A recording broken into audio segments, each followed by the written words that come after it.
Well, changing therapists can feel uncomfortable, sometimes even disloyal. And many women I work with, they hesitate for months, sometimes years, before allowing themselves to consider it. Not because therapy hasn't helped, but because it has.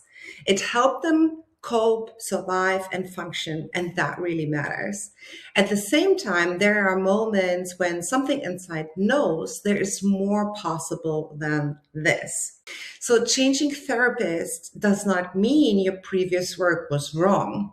Very often it means you are ready for a different depth of healing.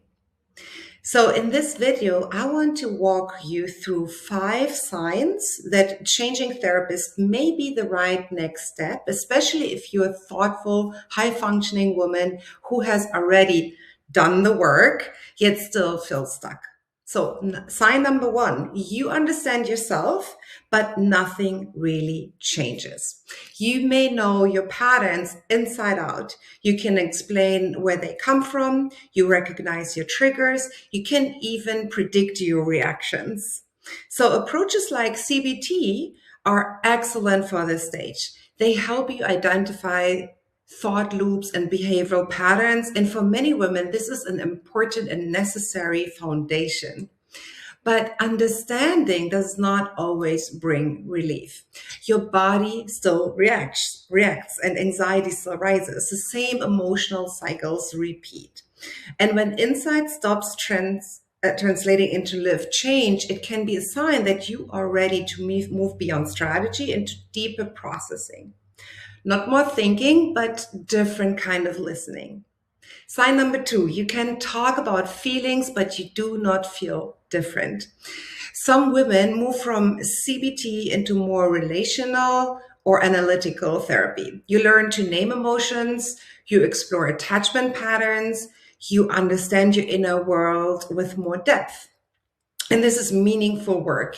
And yet, many women notice something important.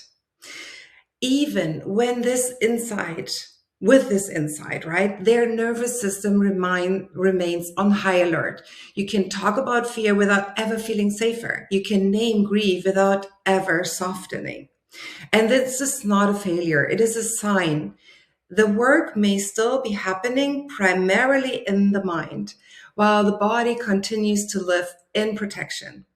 Sign number 3, you sense that healing cannot be done, only lived. At this point, many women arrive at a simple, honest realization. I cannot think my way through this anymore. Healing is not something I perform. It is something you move through.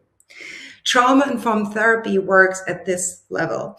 It includes the nervous system, the body, and emotional memory as intelligence. It understands that the only way out is through, not by force, but by safety, because only what is felt can be truly healed. If you find yourself longing for change that feels embodied rather than explained, this is often a key sign that a different therapeutic approach may be needed. Sign number 4, you're afraid that if you go deeper, everything will fall apart.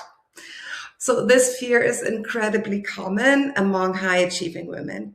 You have built a life that works, a career, a family, responsibilities that depend on you holding it together. Letting down your guard can feel terrifying. What if I collapse? What if I can't cope? What if everything unravels?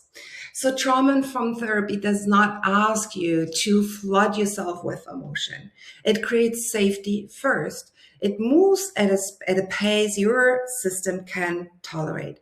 And you do not lose control of your life. You gain internal steadiness. Over time, reactions soften, life becomes less effortful, less reactive, and more responsive. Sign number 5, you are ready for courageous, sustainable change.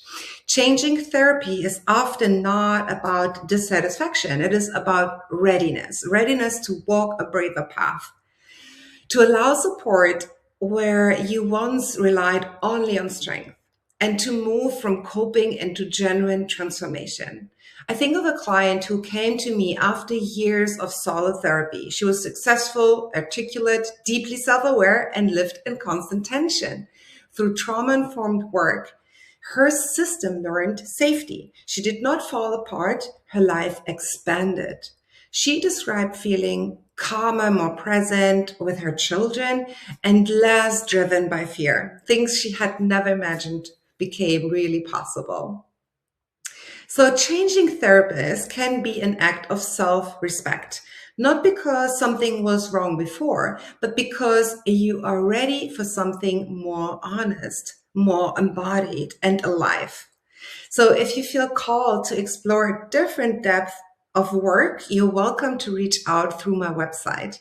There is really light on the other side of this transition, and often it is brighter and more spacious than you ever expected.